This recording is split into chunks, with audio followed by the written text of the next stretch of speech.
It was 10:42 p.m. when Claire typed the last sentence.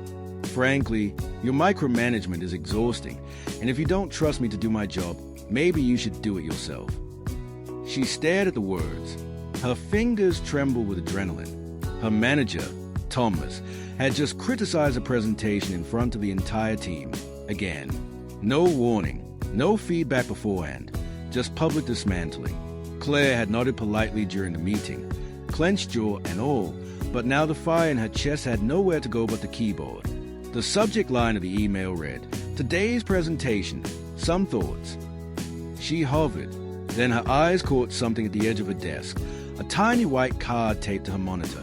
She had picked it up months ago at a mindfulness workshop she barely remembered attending. Then she paused, she breathed, respond, but didn't react. Claire rolled her eyes, but paused, just for a second. Then she pushed her chair back, stood up, and walked away from the glowing screen. She made tea, sat on the floor, breathed and slow she inhales. When she returned, the email was still there, spiky and hot and furious. But she could see it now, like a thundercloud she had mistaken for sky. Her anger hadn't vanished. It had simply softened, changed shape. She hit save draft and closed her laptop. The next morning, Claire rewrote the email. Short, direct, and calm.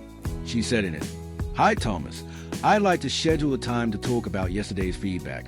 I'd appreciate a chance to discuss expectations moving forward." She sent it without shaking. 2 days later, they met over coffee. Thomas, surprisingly, listened. "I've been under pressure," he admitted. "I didn't handle it well. Let's work on clearer communication." Claire smiled, calmly, steady, and grounded. It was the first time she'd felt heard in months. The original email stayed in her drafts untouched and unsent. And, in the end, unnecessary. Because what changed everything wasn't the words she didn't send. It was the space she created in their place. The end. Subscribe for more.